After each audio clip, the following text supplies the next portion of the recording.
Hello বন্ধুরা, কেমন আছো সবাই? আশা করি সবাই ভালো আছো আর আমিও ভালো আছি। তো আজ বাড়িতে কি কি রান্না হচ্ছে সেগুলো তোমাদের সঙ্গে শেয়ার করছি, তোমরা ভিডিওটি দেখতে থাকো। তো মা এখানে সকাল সকাল ভাত বসিয়ে দিয়েছে কাঠের জালে, এদিকে আমাকে কিছু খাবার দিয়ে দিয়েছে সকালের। তো কাঁচকলা আর পাবদা মাছ এনেছিল বাবা, বাজারটা বসিয়ে পাবদা মাছ কেটে নিচ্ছে। তো পাবদা মাছ দিয়ে আজকে হবে কাঁচকলা তরকারি। তো তরকারি রান্না করার পর তোমাদের কাছে শেয়ার করবো যে তরকারিটা কেমন হয়েছে আর টেস্টটা জানাবো তোমাদেরকে অবশ্যই।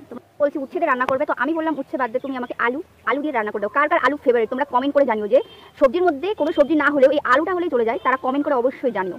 বেগুন কুটে নিচ্ছে। তো আমাদের গ্রামের বাড়িতে উনুনেই রান্না হয় বেশিরভাগ, মানে কাঠ দিয়ে আর এখানে পাকাটি দিয়ে। তো মা এখানে বেগুন কুটে নিচ্ছে আর আমার বেগুন দিয়ে আলু দিয়ে পাবদা মাছের তরকারি রান্না করবে।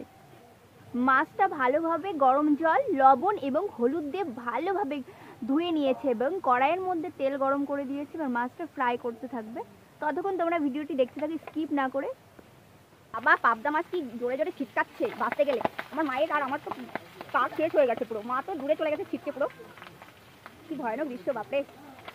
তো গরম গরম তেলে পাবদা ফ্রাই হচ্ছে।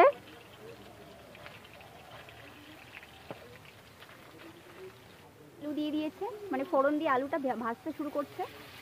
দেন ওই সবজিগুলো দেওয়া হবে, তারপর ঝোলের মধ্যে মাছগুলো ছেড়ে দেওয়া হবে। আর আলুটা ভাজতে থাকছে ততক্ষণ আমি ভাতটা বেড়ে নিচ্ছি, তোমরা দেখতে থাকো বন্ধুরা ভিডিওটি। গরম গরম ভাত একদিকে বাড়া হবে। তো ফার্স্টে ঠাকুরের উদ্দেশ্যে ভাত বেড়ে জল দিয়ে এখানে আমি গরম গরম ভাত বেড়ে নিচ্ছি থালায়।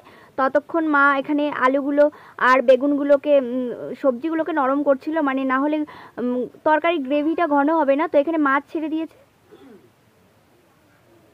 তো কাঠের উনুনে এই যে জাল হচ্ছে, আর গ্রাম্য এলাকায় তোমরা জানবে যে কাঠের জালে উনুনে রান্না করে খাওয়াটা কতটা টেস্টি। আমার তরকারিটা নেমে পড়েছে মানে গামলার মধ্যে।